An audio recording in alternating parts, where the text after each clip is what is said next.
Hi there, welcome to the latest episode of Craig Houston Talks To, and the guest I have on this episode is a returning guest with some amount of different stories. It's Robert McAllister, ex-soldier who spoke to us at length about his experiences as a young lad at Lockerbie with the Royal Highland Fusiliers. Robert had a long career in the army, came out of the army, worked abroad in CPE, close protection, in Kabul and Tanzania, etc. When COVID lockdown came about, he managed to get himself home safely. He wasn't left in the middle of Africa alone. And then after that, went into different security positions inside the United Kingdom and eventually worked in the Asylum Hotels, which is why Robert's here today to talk to us about his experiences in the Asylum Hotels in the United Kingdom. So Robert, thanks very much for giving us more of your time after your, I'm trying to say amazing, fantastic stories about Lockerbie, maybe the wrong terminology, but certainly horrific. So thanks for giving us even more time to talk to us about the hotels. So can you tell us how you ended up there and whatever you can tell us about what went on in the Asylum Hotel? Certainly, Craig, and thanks for having me back. I know we've got quite a tight schedule, so it's a bit of a privilege to be here again. Thanks very much. Right, basically, my name is Robert McAllister. I served in the 1st Battalion, the Royal Highland Fusiliers, and proudly so. And I worked for a handful of companies in the Middle East. Just as Craig says, as a build up to COVID happened, I was security manager in a gold mine in the coastal region at Mangai, close to Morogoro in Tanzania. However, there was a hostile takeover of the company and I had to come home. It was March 2021. When you say hostile takeover, do you mean a financially hostile or physically hostile? Financial. If it was hostile, I wouldn't do my job right. So it was a financial one. So I just get the phone call, say cheerio to your dog, which was heartbreaking, and grab your clobber and get down to Dar es Salaam. There's not many flights left, right? So I think I got out in the second last flight, and I come back here in March 2021, and my mate was, I need to dance around about this, the way I word this. My guys that I'd worked with were doing security on the new rail line coming out of London. So they got me in there. And the company, quite a good company actually, they only took people in on a recommendation. So if you brought somebody in and they made a mess of things, well, you get the sack as well as him. But they were a good company, you know, so I ended up breaking my leg.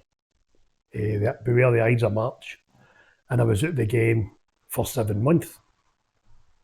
Did not get a penny after the DWP in 7 months, and then you see where we're going. You'll know why I mentioned that. So I went back down to that company, and they won the contract for security in one of the many movie producing studios that started doing that part of the outskirts of London. So they got me a job with them. They didn't need to. I've got a limp, a big club foot now, you know. It's not so bad now, but then it was really bad. And they gave me a job running a COVID checkpoint in one of these car parks, which was great. But then work starts drying up, you know, and I'm looking for other work. So I got a job down there. I've left them, and I think I was on the sick, I'm not right sure, but whatever happened, I left them around about the December. When was the World Cup? 2022? I can't remember. See, since 2020 up to 2025, it's more of a blur than any other 5 years in my world. See, since COVID happened, I can't put timescale on anything. I'm sure it was December the 18th, 2022. It was a Sunday, the World Cup final. The week before that, I was up here.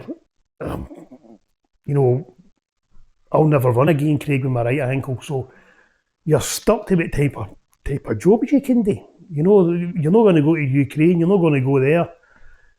So you're looking about, and the phone goes, and it's my pal. It was a lassie from London, and she says, "What are you up to, Bob?" She says, "Look, there's a lot of work in the hotels. There's quite a high turnover rate." And I found out why, which will come towards near the end. So I says, "Right, what's the company?" She told me. Now, for your viewers, Craig, I can't mention the company's name because it leaves you open for all sort of things.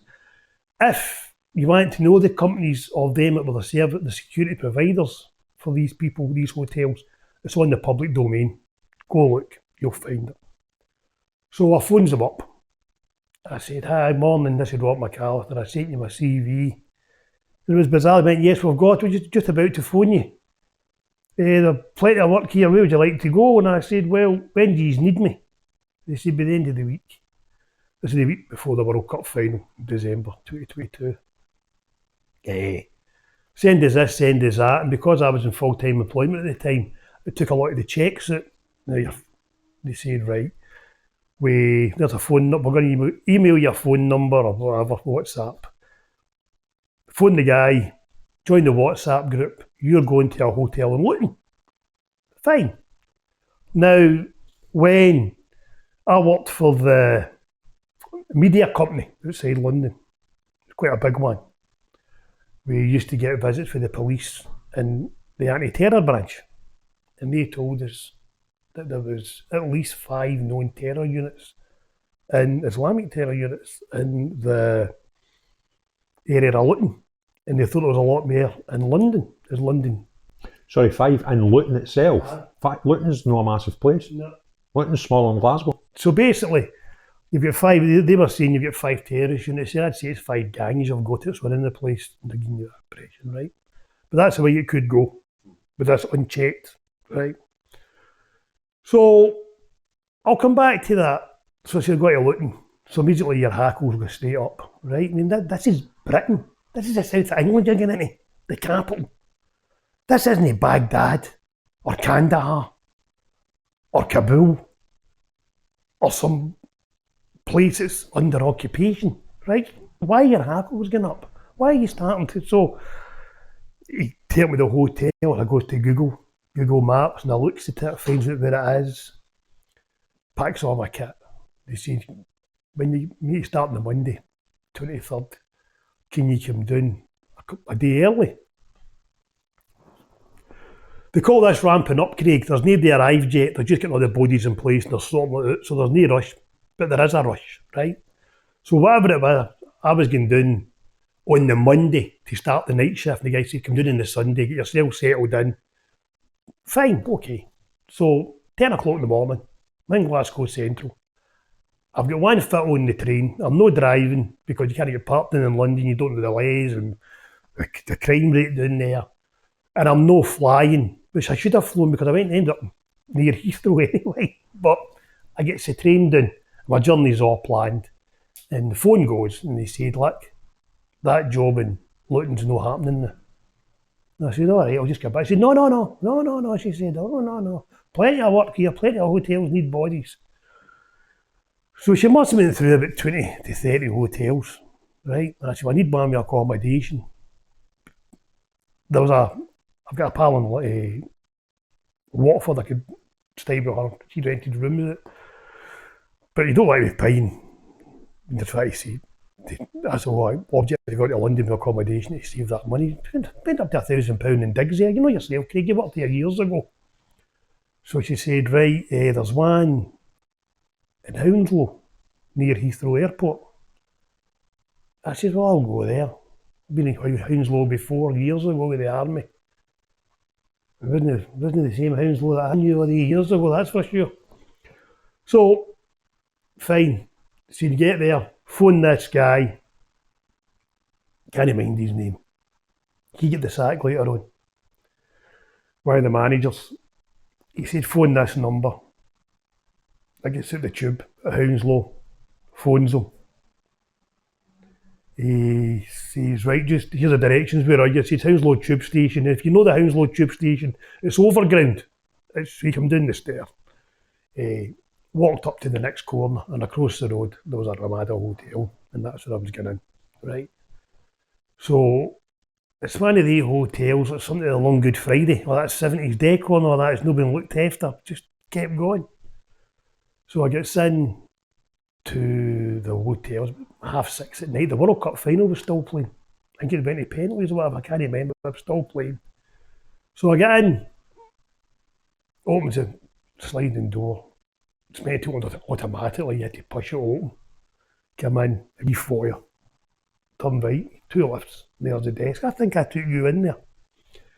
And there was a lassie there for looking, and an Afghani, both SIA badges.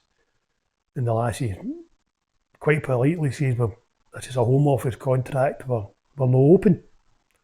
I said, well, I'm actually here to work. And she went, all right, I'll go and get we'll call him the site manager, a wee Fijian guy. He said, all right, one went to the back of the hotel. And it was like the operations room, the ops room, and there was a door, and they had a wee room there. So he had all their stuff, and he said, he's looking through. He said, I've got you. Right, Robert, there's the key to your room, be key card. I think it was on the second floor. I'll go to your room, drag your car, and then come back down, and I'll give you a briefing. So I goes up. It was the second floor. Goes up the stairs, puts my kit in. There's all these kids running about, toddlers. Gangs them, hey, oh, running about, right? Not seen any adults yet. He goes down the stair, and the Fijian says, this is a family's hotel, it's quite easy going. He said, you'll be on the night shift with us, and we've got folk that do the day shift. Now, the guys that done the day shift during the day, Craig, came to a civilian background. We called them SIA commandos because of the badge, you know. We're the SIA, we're a new form of law enforcement. So they done the day shift, and me and these other Fijians done the night shift. The Fijians The Fijians, Craig, were actually still in the army. Seriously? And I picked this up and I worked up in the north of Scotland. Feel free, any of your viewers, anybody to come on and challenge this. If the army's not got any operations on, Craig, and this is me breaking this down to simplify things, you're allowed a second job. So a lot of them take second jobs in high-paying security.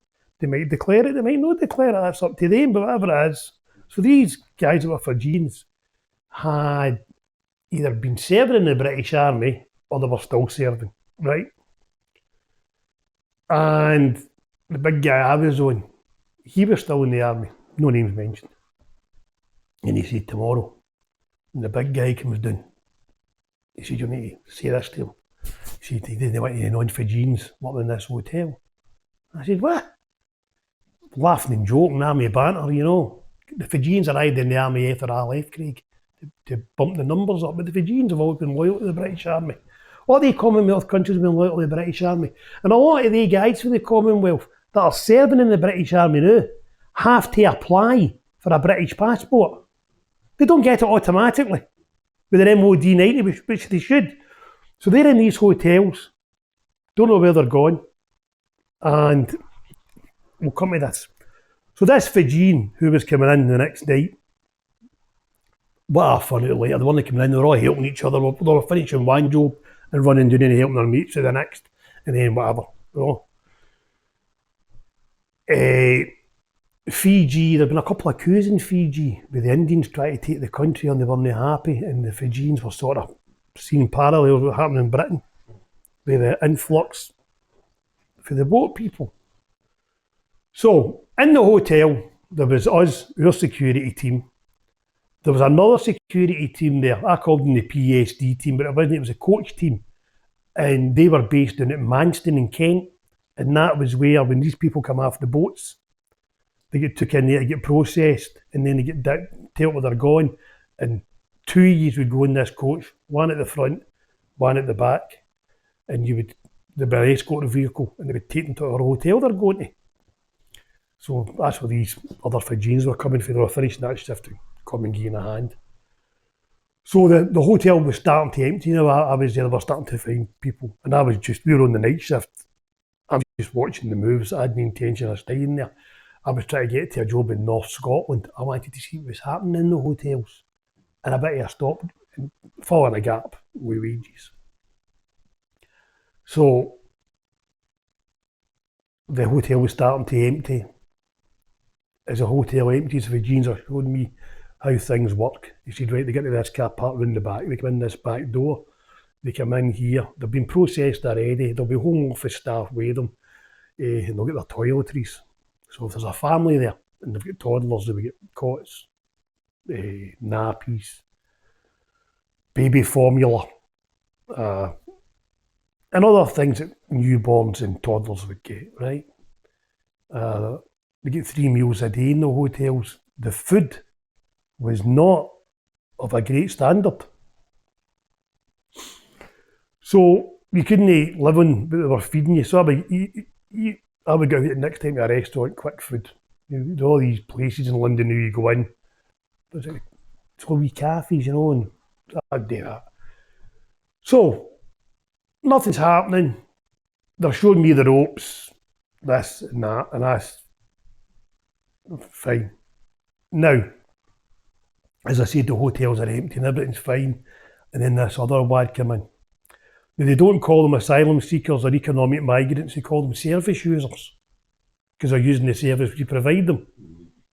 In any other country, you get 3 years hard labour and kicked out.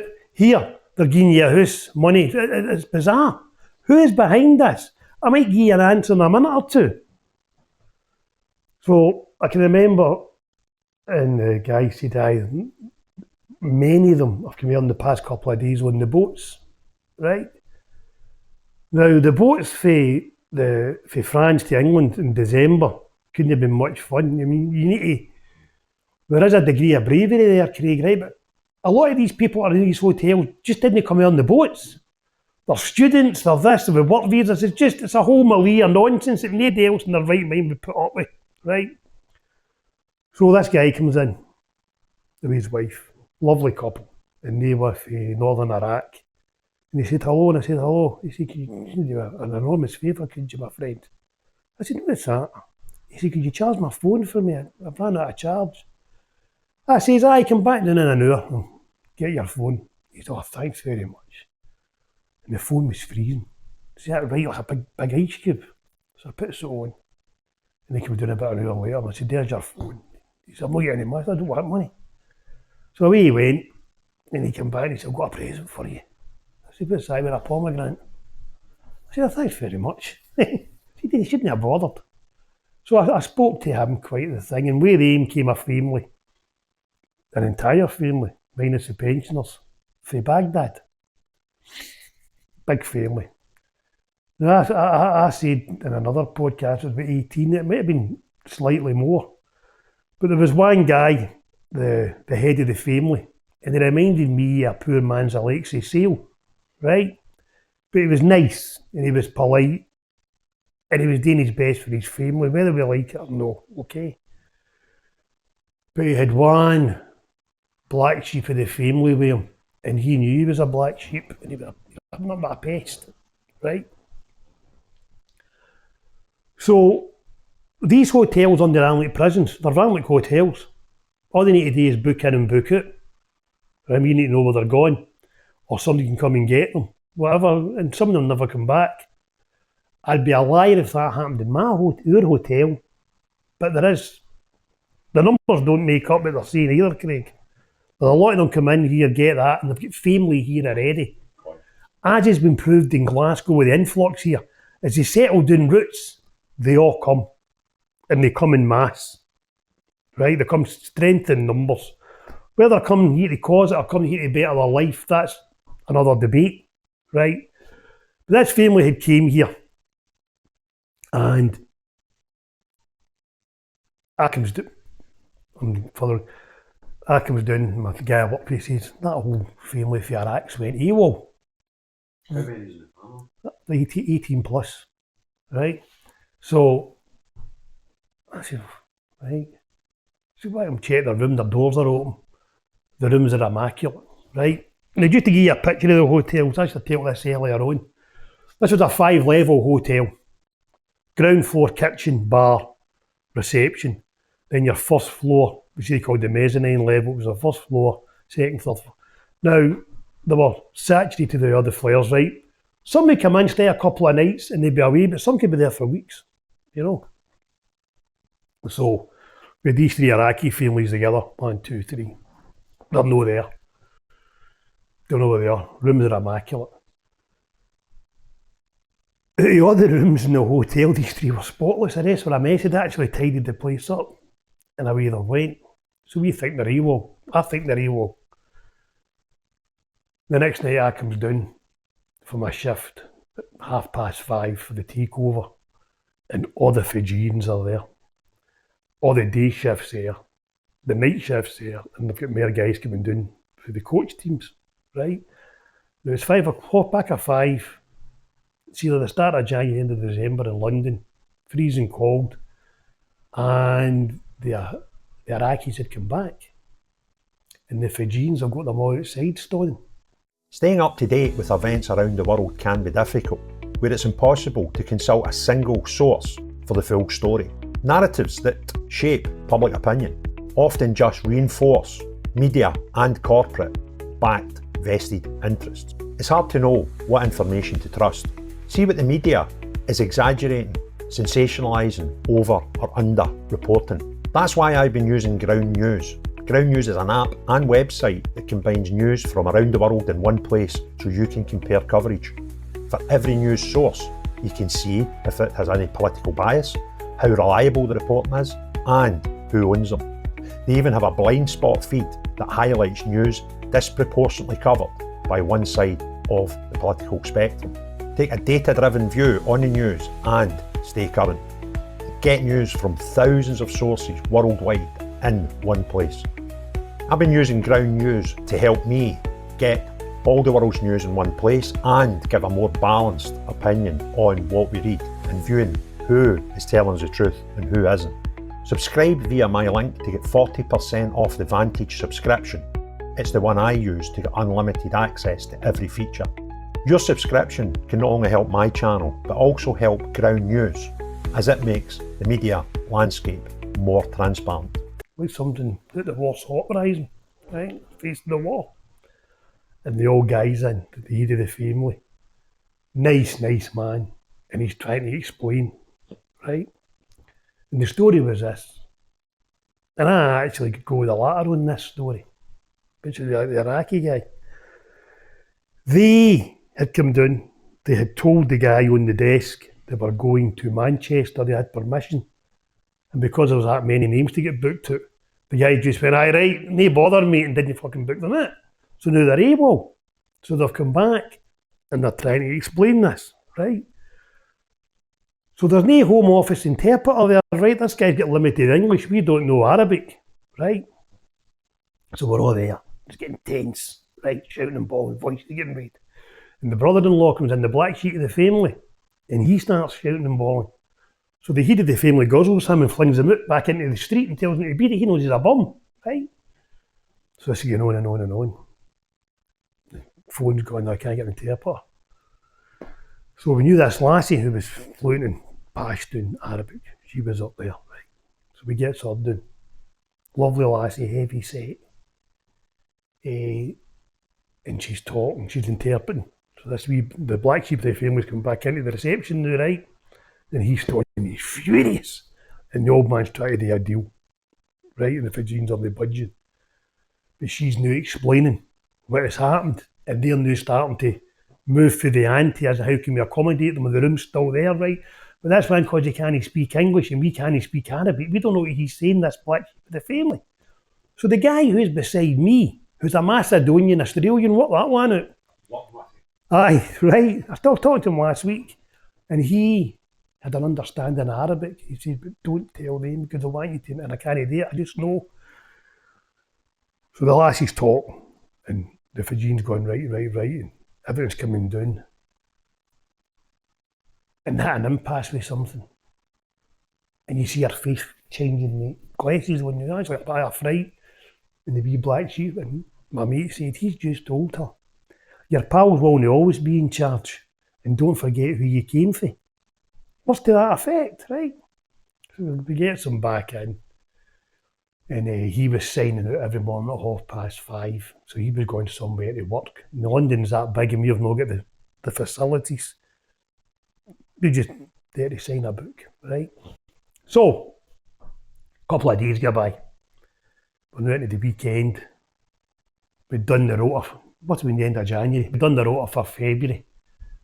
Life's great. One of that mob had complained to their migrant helpline. They were getting victimised, right? So they went out to the Home Office. The Home Office sent somebody down. the Fijians, I don't know where they get sent to, right? I think one get the sack, and I get sent to a hotel just outside Luton, right? Now before that, Craig, this family, the big family, we'd never had a problem with Andy. There was a lot of Albanians there, there was two specifically. I thought there was a couple with their daughter. And he's getting signed out with his pal, and this boy's there, he had my accent. He went blue or green. And I went Rangers. He went, aye, my pal played for Rangers, big Albanian last year, and I'm talking, right, talking away. So we get talking. And away they would go. So this one night, we're doing the roll call, done a roll call between 9 o'clock and 10 o'clock at night so you'd know who was in and who'd been signed out. You can imagine just ticking names off. And we get to that family, the problem family, all the Iraqis, and there's this old woman, all the driving the fucking carry on. She went, oh, my stomach. Right, my stomach. So you need to wait till tomorrow morning in the home. You speak to the Home Office and they'll get you to a doctor and you go, I'm fine. So that would be about 3 minutes past 9, Craig, right? About 20 minutes later, we get a phone call, come down to the reception, there's an ambulance here. She must have phoned the migrant helpline and they've phoned the NHS to dispatch an ambulance right away. That was less than 20 minutes it took them to get that. 2 days before that, it had been in the paper that a woman, or 2 weeks before it, an elderly lady had laid the boat with her stairs for 36 hours, waiting for an ambulance. And this was happening, right? Now, all I can tell you there is, about that hotel, was this, because we were night shift, right? The Home Office were there every day. Everything was there for them. There were 3 meals a day. I'm not sure if it was free internet there, I can't remember. The rooms were 80 degrees, this is in December, right? The bins were overflowing. The hotel had been wrecked, right? But the hotel's only caring because they're getting reimbursed at the end of this, right? So, I goes down, you've got to, just outside Luton, on Sunday. He said, so work till midnight, because I was night shift, it was 6 to 6 in the morning. He worked till midnight and take the rest of the night off. And between you and me, nobody worked after night time. He just walked about. There was nothing to do. So the next morning, the coach teams come and pick me up. This is a new hotel. It's getting ramped up. And they're going to take me up so they know this hotel is, because they'll be bringing the bodies up. So I goes and gets my breakfast. I used to love, and you've been in London as well, Craig, I used to love going to the old Cockney cafes and getting something to eat. There's so halal meat now and there's nobody there. Rangers played Celtic and I was down there, the 2 each game a couple of years ago. And I walked through to the shops after the game in London. And I got into the precinct. Do you know how low I talk, Craig, the big precinct? I'm down at the precinct where the bus terminus sort of thing is. It's freezing. I've got to get something to eat, I've got ready for my work. And normally I spoke to this guy, right, and I turned down the corner with a guy sitting with a Celtic tracksuit on having a fag, well, a Celtic cagoule having a smoke, Celtic hat. And I'd have said something sarcastic normally, but nothing bad. But what put me out it was only me and him and 2 old Barra boys at the corner of the white guys in the street. And there was thousands of people there. And it was just us 2. Right? And I was starting to write a sequel to my first book, and it was going to start, I had to kibosh it, because it wouldn't have made sense, right? So, I get to my breakfast on a Sunday morning, sorry if I'm going away a wee bit there, because back down, the coach team's there, so we're taking you up, but we need to stop at another hotel to pick paperwork up, Rab. He said, this horn free's no working, so there's my phone, if it goes, answer it, and tell us, right, phoned him.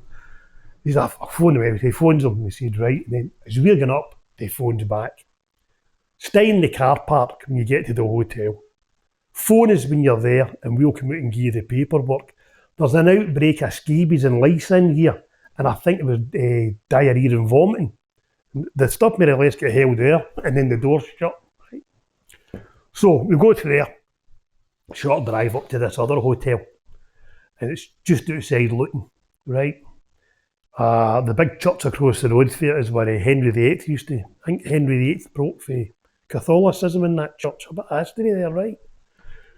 So, if I remember right, the hotel was done like a Tudor mansion at the front, and it had 3 or 4 levels there, and then one ground level and one level above it.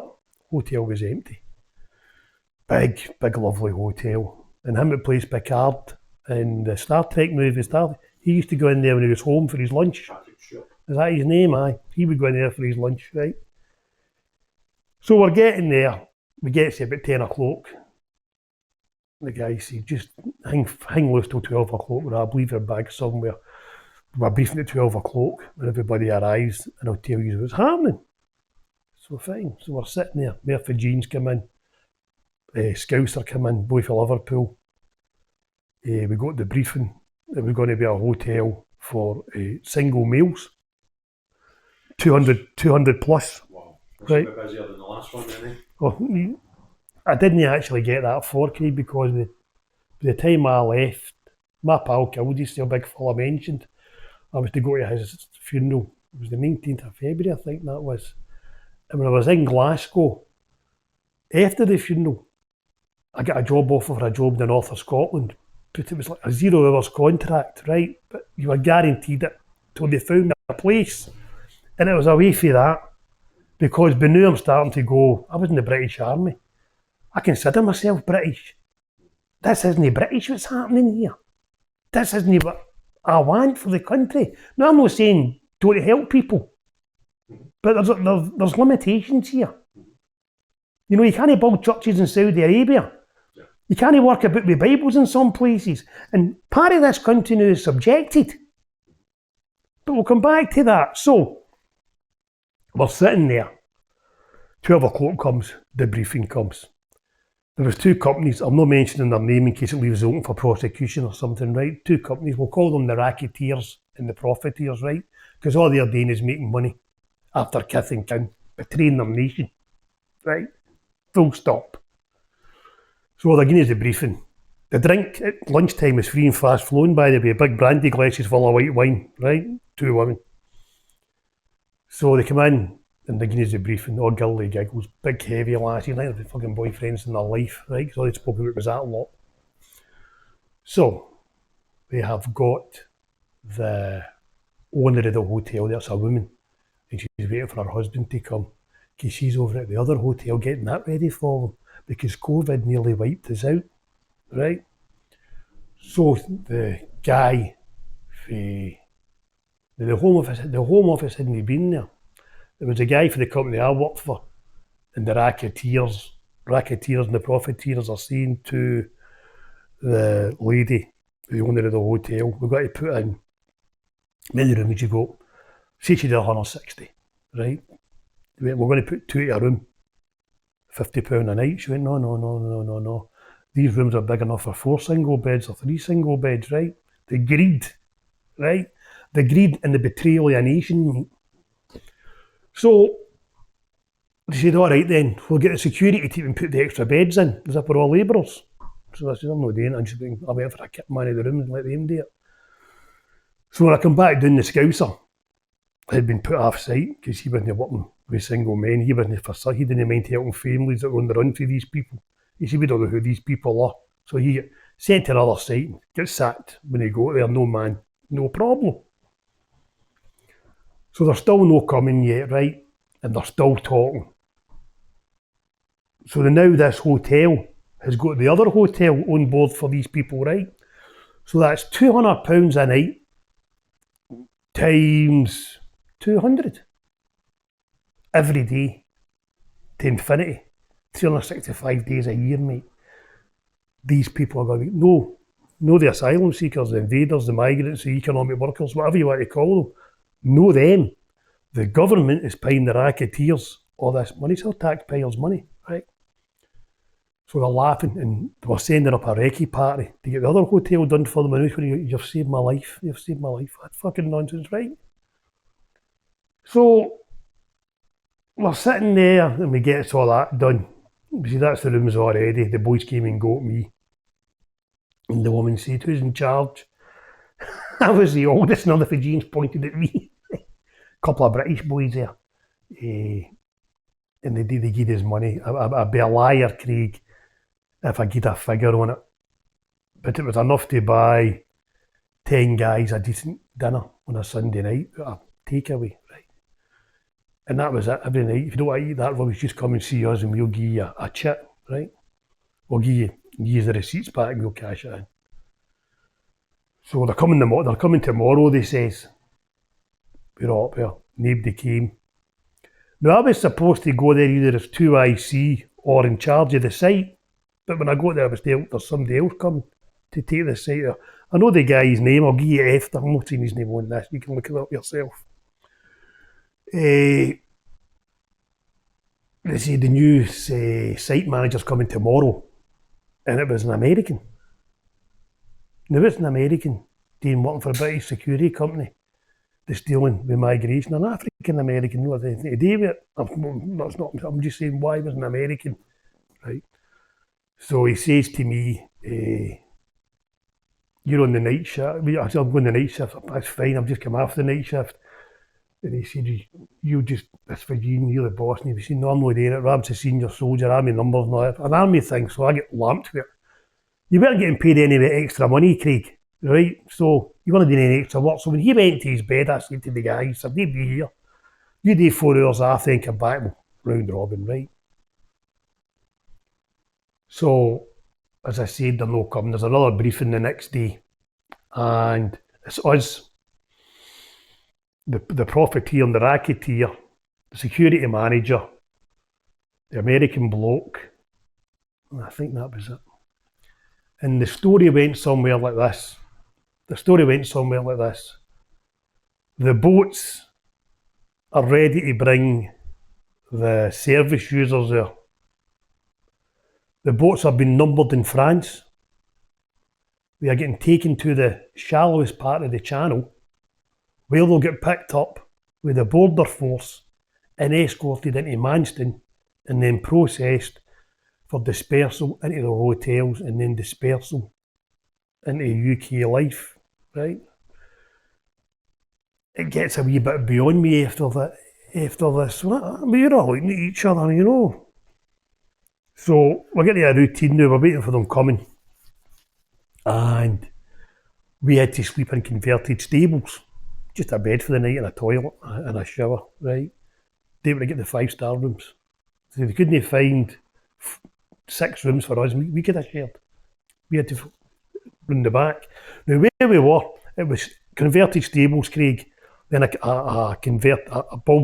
building that had been converted into a gym, and then the cook house, and then the eating area, and then the big hotel. So you can imagine being in the night shift, right? And there's somebody up with the trolleys, bung, gung, gung, gung, gung. You can't get a kit, right? So I was like, I'm a bad sleeper as it is. I says, right, I'll go a walk. I'll come back up, see if I get a kip. And there's 3 top of the range Mercedes sitting in the car park. Not unlike the models that Princess Diana was in when she had her accident. Well, but that type of expensive car, right? And they've got 2 security guards out in the car park watching them. And they're like ninjas. Like you see their eyes, it's all snoods and all this, right? And I'm going, I don't want to do this. You know, and there hadn't been any trouble. So I go away into the shops, get bits and bobs, come back. The boys let us in. And the Home Office had arrived to start the procedure for them coming in. And none of them were ethnic British. They all came from a Middle Eastern background. They even dressed. See the grander colours with the grander shirts. So half a dozen of them there. And then there was 3 or 4 of them in with laptops they weren't like me and you. They were more like them. And they were doing all the stuff. But because there had been a delay, they were staying, so they packed up and they left. So they left. I was going back for the funeral, and we found out that the guy who was the receptionist was Jewish, so he was now up the pole in case he got done in. So as I said, I come back up the road. The service users had yet to arrive, and I contacted one of the boys about 4 or 5 months after it. He said, I've left there. He was civilian. He wasn't in the army, just SIA commando, you know. He said, well, I've left. I said, what happened after I left? He went, well, he said they arrived, they took over. We couldn't patrol the place in groups in the less than 3 or 4 years. We couldn't let what they were wanting. Sorry, just let the lassies go about doing the cleaning in the bed. Now I'd blocked all that. You teams a minimum of 2, no females about them. Just basic common sense. And this mob saying, nah, just leave it. You know, they're not like that. Right? Now, that was another, say 400 adult men get brought in to that hotel, right? And there was already 2 hotels in Luton that housed 600 of them. There wasn't any families here, right? There wasn't any man and woman. It was just all young, fit. Maybe, hold on a minute, Craig, right? Because I'll load this. There wasn't any families there, right? Now, what we were hearing, and I can't confirm this, what we had heard was that, see, in the French side of things, there wasn't enough life jackets to go about. So the women and kids get fobbed off, and the youth took them, and they came into the country. Now, I went to work in Tanzania, and before I went, they sent us a letter. It's in here somewhere, saying you need to have somewhere to go, somebody to look after you, blah, blah. If not, you'll be imprisoned, a possible jail sentence. That was in Tanzania. Aye, if you're getting there illegally, you've had it. You're coming here and they're bending their backward for you. Mm-hmm. But the thing is, there's 2 ways of coming into this country legally.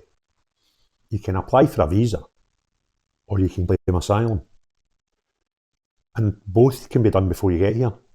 The asylum can be granted if you come through a legal checkpoint and present yourself for asylum. So if you fly into Glasgow Airport, you walk up with passport control, you can Look for asylum. go in for asylum. If you come into the country by any other means, you've actually broke the law before you got here. Mm-hmm. And every single one of these people have broke the law before they get here. Yet some reason or somehow we don't want to tell them to go. Right. In the first hotel I was in, as I said, we'd done a roll call.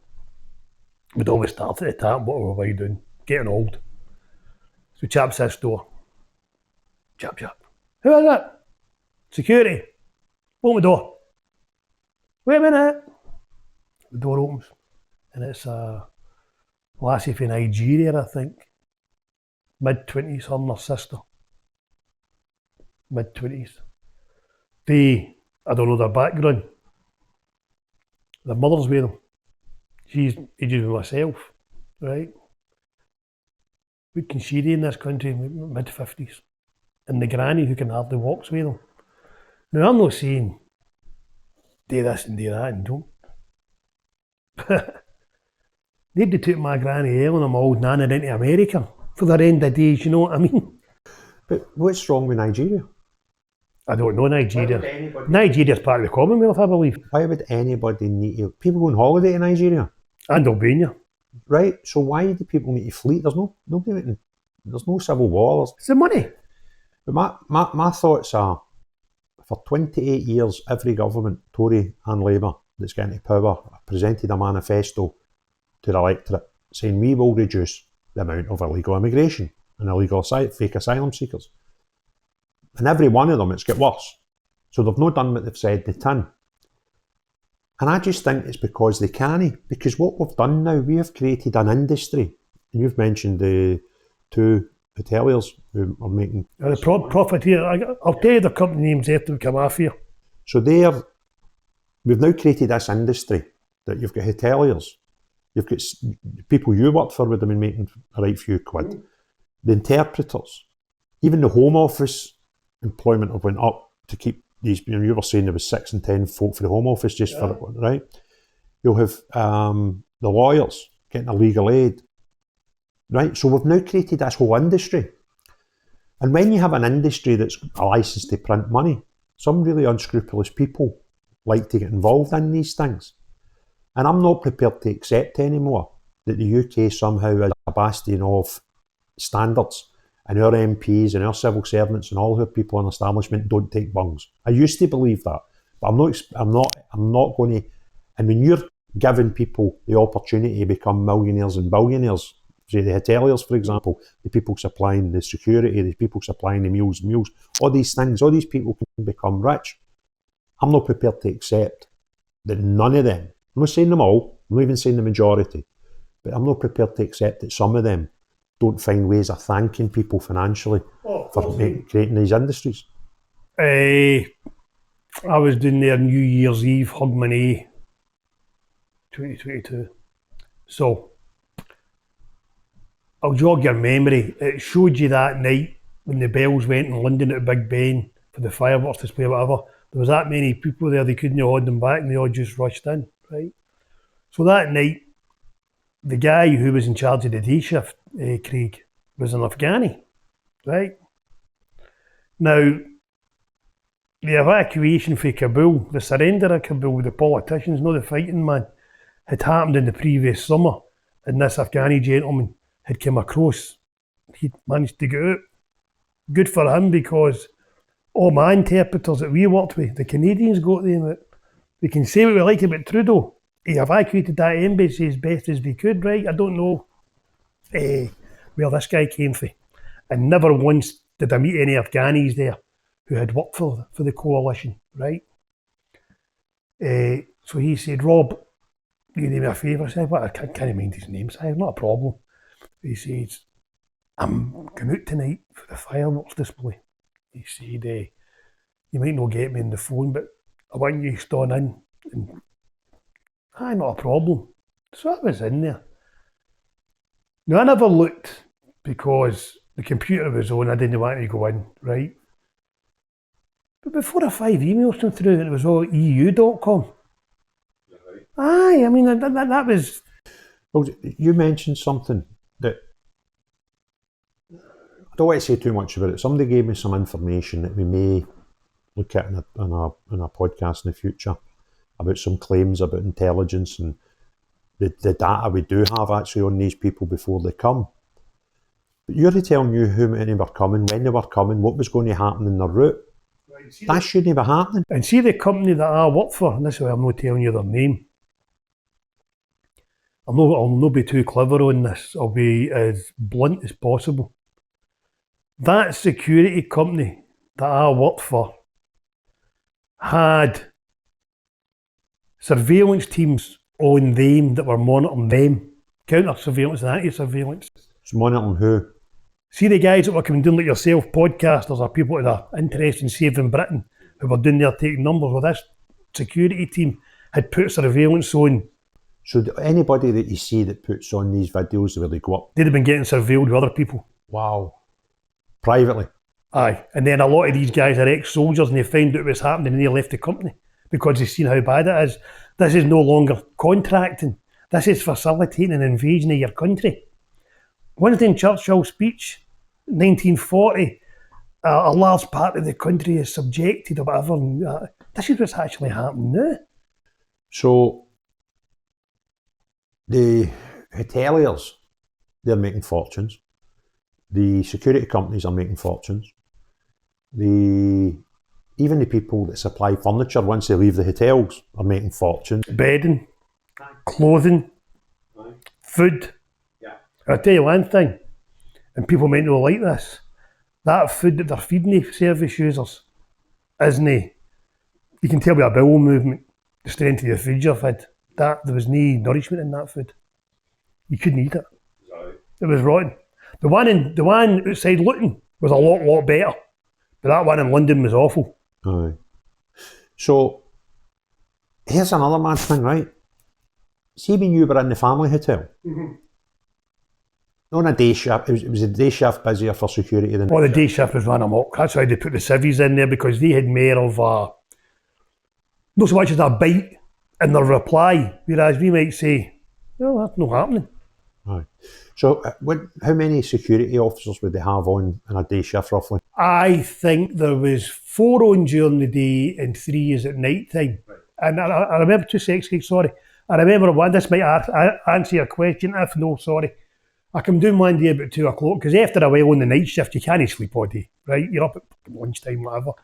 And I went down in that, a young lassie there, she wasn't the same lassie, another one, and a young boy, both Londoners, just outside London, and command and control had went.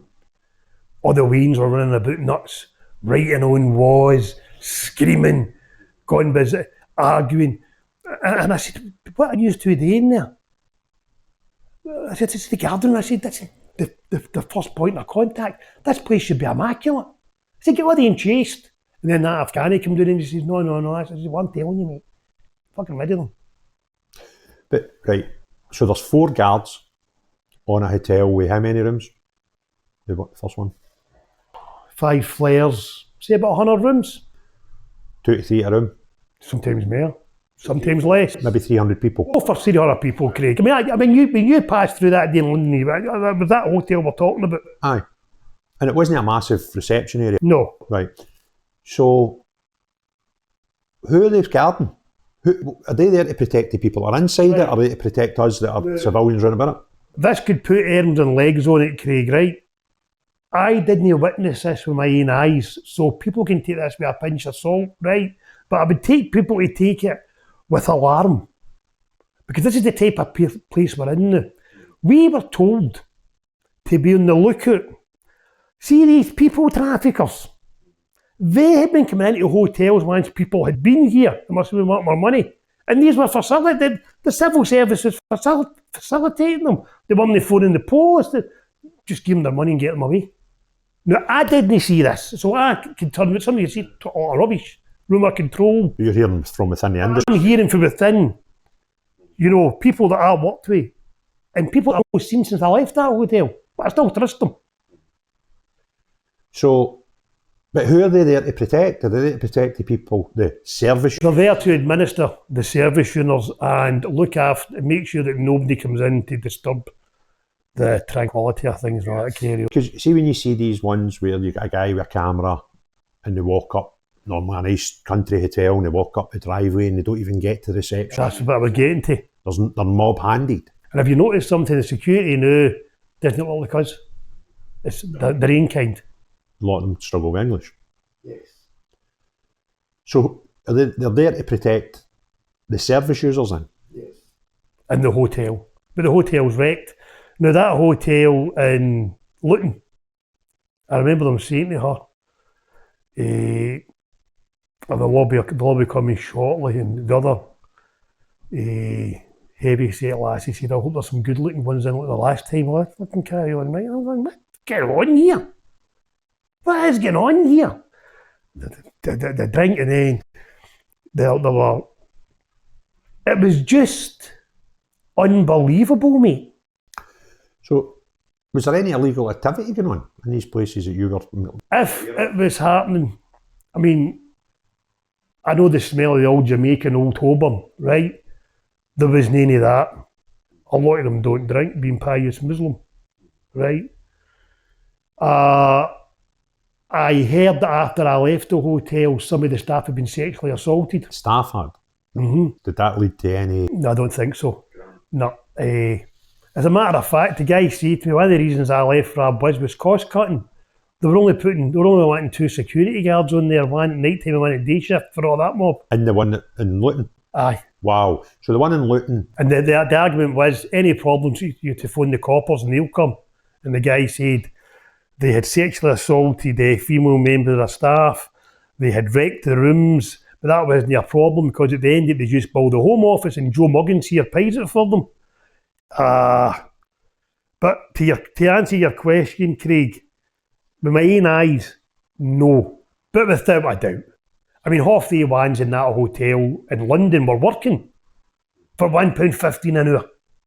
Is that maybe why the traffickers were in, though, to get them recruited for illegal work? We don't know. The traffickers had come in during the day and they wanted their money, and I think they were paid and they got rid of them. Only 2 people made any form of protest about the hotels, and one was in London, and it was a big black guy, big black London, a big cockney. It turned out it was a minister, and he came in and he said, "How can you, as former British servicemen, look after them?" And I'm going, "Do I see me only for a couple of quid? I'm going back up the road." Don't you see? You couldn't say that. And then we went to that one in Luton. They said there's going to be a protest tonight, and I'm going, I've got mixed feelings about this. Yes, they're standing up against them, but I've got a bad leg. Do I want trouble? Right? Oh, there was a protest in the local town hall or Scouts Hall about how they weren't happy that other private functions had been cancelled. They weren't bothered about the bloodline getting mixed up, potential rapists, terrorists, and invading army taking there at 3 strategic points in that part of the country. Well, I put a video, it should be out live now by the time this video goes out. But sometimes when I put videos out on YouTube, they don't automatically go in, they go and get checked. And this one get a pull. So I've had to put in to get it manually reviewed. It goes through an automatic process. Sometimes if you're talking about RAPE or COV. Aye, I've seen that with John Wedgers. They've got to sort of doctor the words. Aye. So you, it was on hold. It was held. But I've appealed it and I think it'll be fine. And it was about in London, some of the asylum hotels being used for prostitution. Yeah, there was rumours of that going about, right? And there was also rumours going about they were bringing in arms and bits. You got to remember, you can build a rifle for wee bits. That could be no involvement. They're saying that. Did I see any prostitution or activities that we wouldn't allow? No, I only heard. But you're dealing with people here now, Craig, who don't take notice of the 10 Commandments, who don't recognise our courts of law, right? They want the Sharia in. So I would turn around sitting there and say, even though I've never seen it, law and order's right out the window in these places. They don't care. They have now got a foothold in a bridgehead to expand on. They've got people here who've lived here for years. I was coming back from Afghanistan in 2013 and I missed the Glasgow flight and I jumped on, changed my ticket and got a flight to Heathrow. I get about 10 o'clock at night and then get the train up the road. This guy's been sitting beside me all the way through the hotel, all the way through the flight. Arab. And he's no talking. So we get to talking eventually. I like to talk to people, probably because of Lockerbie. I might know I'm going to be dying beside him, sitting beside him. Right? And I said, "Where are you from, mate?" He said, "I'm from Syria." I said, "Oh, you guys, I'm here to claim asylum." I said, "All right." I said, "You think you'll get it?" He says, "Not a problem. My brother's an inspector in the Met." I said, "How did your brother get that job?" We came here years ago and he joined them. We had one of the close protection teams in Kabul. When we were all saying our farewells, I said, "Remember, come here and see me if you're ever in Britain." And one of the boys went like that to me. "I'll give you a phone, my brother's got a garage in Brighton." You know, that's all. What happened to us? Getting jobs in the post and garages in Brighton. You don't hear Andy doing well, hear anywhere, so I do with them. See when they're in these hotels, particularly the ones where it's single men, do they have any conditions about leaving? No, you can go, as long as you book it. If you come back, you come back. If you don't, you don't. They're not like a prison, Craig. They're like a hotel we are booking in. But I suppose if you've not got much to do in the hotel, you've not got a job to go to, although some of them do, you get easy bored. So after a couple of days, you're getting a bit stir crazy. You're wanting to go. Now, my big concern is quite a lot of these people, if you asked them what the age of consent was in the United Kingdom, they probably couldn't tell you. They would probably say 14 or something, wouldn't they? A society where it's acceptable to marry your cousin who's 8. So if that's the society that you've been brought up in and that's the society you're from, and you come to our society, then you're not changing. No. And I think that's why we get, because you get a lot of concentration of them at that hotel, 300 or 400 boys, all the young men, no women in it at all, apart from staff. Get a bit bored, and you've got nothing to do but wander about all day. And these people haven't got the same IQ as a lot of us. Yeah. And that causes problems. But there's a school of thought that this is all planned, right? Oh, without a doubt. And the intelligence that I've got, that I don't want to say too much about on camera, is we know who they are before they even get here. When you were telling the story about the delay in these boat people coming, and they were telling you, because they're going to get these. Aye, they're numbered. The number of boats. They'll go to the shallow part of the channel, wherever that is. The border force will pick them up and bring them into Manston. They're not even dropping them off on the beach anymore. There's an actual jetty for them to come off and come off. This is because, mate, as you said earlier on, since 1997, there has not been an opposition in this country. They have just carried on under direction of the civil service. Where they're going, the civil service must be infiltrated with them. The BBC certainly is. I think every major political party is. Every one of them, including Reform. Right? And there is only it's less than 5% of the population is Muslim. But if this keeps on going like this, and the way they mix, the way their numbers grow, you're in for a problem. You mentioned something earlier on about the numbers, and you don't believe them. The numbers when people are coming into the country, I don't believe. Do you think it's more? I think it's a lot more. Based on what? Common sense. Right, explain that please. Well, they're trying to tell us that there's only so many boats coming across. Legally. There'll be other... It's a big scam. Now, I can't turn around and give people answers about what I think. I can just use the word common sense, right? There cannot be only one point of entry for the boat people here. There's only one route, but you would think it's just across. I think they would like to give the impression it's just one route. But there's dozens of methods entry into this country. When I was coming over here, I was listening to the radio, and it was saying that there's an 8-hour window in the weather today with the boats, because they've not been able to come out for the last couple of days because of the wind. There's a backlog, and we're expecting 400 today. At times that'd be 5. Incredible, isn't it? Then you get the planes coming in, the ones that are here are ready, the ones that don't want to get back. The trucks. Do you notice that as well? See, if you get back maybe 5-10 years, all the illegals, it was all stowaways and trucks. Now you never hear about trucks. No. All you hear about is the boats. You think, well, the trucks haven't stopped. Of course, they'll still be walking through the Channel Tunnel. And they'll still be coming across in boats. And they'll still be coming across here for a day visit and all that carry on and no going back. And this mob here, because of Blair and his rotten wife, because that's where it started for the European Courts of Human Rights. I think we're in that long before they came into power, but they sort of jumped on that, didn't they? Yeah. This is the same Sherry Blair that stood up in Durham University talking about how my universities are all sad and alone. What about the British soldiers that were young boys, their whole youth took away from them? Worse than death, getting maimed. And her man sent them all. And now they're bringing on. They too are part of the root cause for the state we're in today. And all this rubbish about the Brexit and the European Union. I voted for Brexit to stop migration. Not to stop people from Poland and Czechoslovakia and France coming here to work and put their coin in. That mob. And we were lied to. By every single one of them. We never got Brexit. And I think what happened with Brexit, Robert, was the majority of the people in this country voted because we wanted it. Unfortunately, we then handed control of sorting it out to the House of Parliament with 650 people who the majority didn't want it.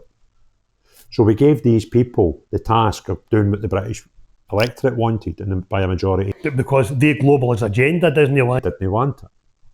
So we never got Brexit. And that's dead simple to prove. Go and look at Northern Ireland. Right? So we don't have Brexit. We still have European import regulations there. with the protocols and stuff. So we still don't have Brexit. We still don't have total control of our own border because we've still got ECHR, the Convention of Human Rights, and we need to bin that. That's when we eventually get Brexit. We don't have Brexit. Never. See folks saying Brexit's no worked because Brexit's not happened. We have on a trade level and an economic level, but no, and most people, I believe, voted for Brexit was for Migration. protect our sovereignty, and that is have a border. We'll decide who's coming in and who's not coming out. No, I'm not saying we'll have none, right? So a lot of people say, I want no immigration. Say, okay, do you like Elon Musk? Oh, he's a good guy. Right, well, what if Elon Musk wanted to move here, buy a castle and build a plant to build batteries for his Teslas and employ 1,000 people? You're not going to let him in if you have zero immigration. But he's all right. Well, that's no zero immigration then. And again, you'll know as well as I do, asylum is a thing that is nice to be able to do. Oh, aye. It's good to help people. Well, look at the wee guy Baraka, the boy from Manchester that does YouTube that I've had on. He's been in my show, I've been in his.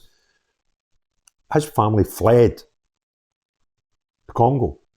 Well, they could hear bullets getting closer, the shells getting closer to their house, right?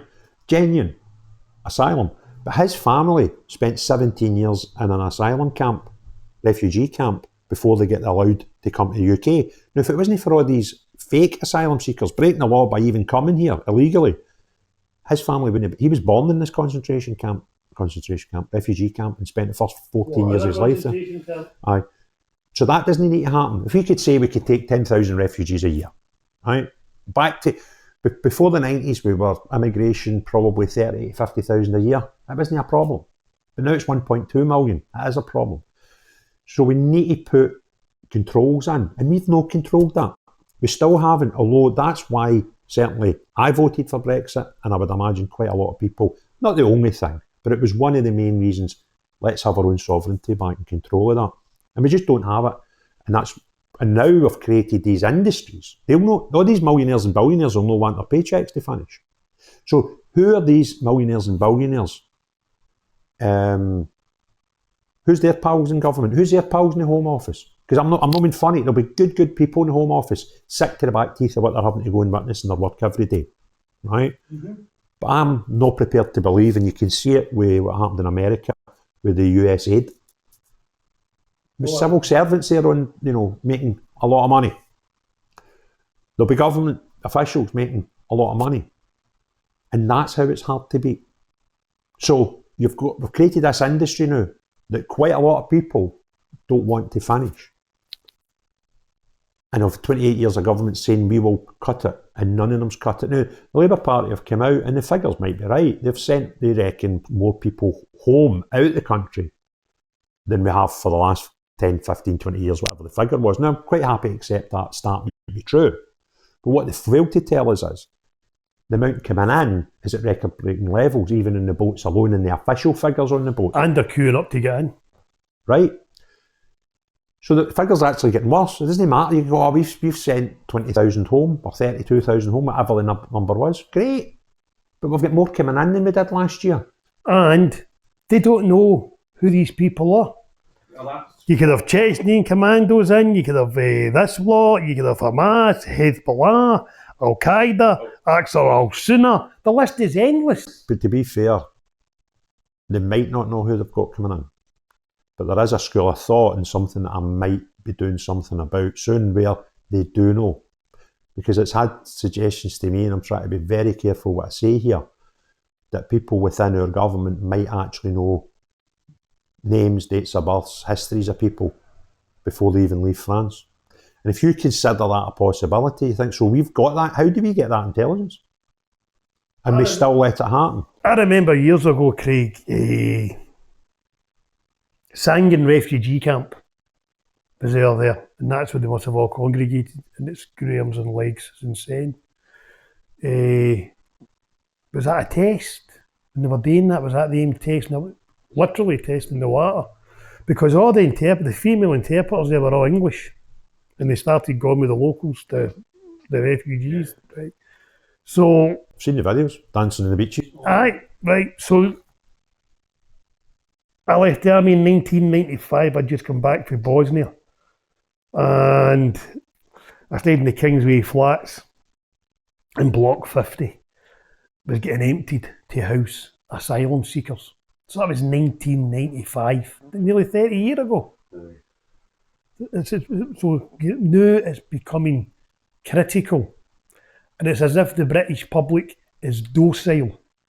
Nobody wants to vote in any of that. That's why you've got mutants like Starmer in. They've just gave themselves £5,000 a year raise, I think, right? So that means that the Speaker of the House of Commons, mate, is now on just over £200,000 a year. Because he gets £114,000 for his job as the seat, and he gets £93,000 a year for his MP's job. So they're getting two wages for literally doing what we're doing. And if he doesn't like you, like Diane Abbott, he doesn't like her, right? Now, I'm not a Labour person, and I'm not sticking up for certain people in that Labour Party. But once certain people's in the Labour Party pointed at Savile and co, they've been sort of getting pushed at the picture.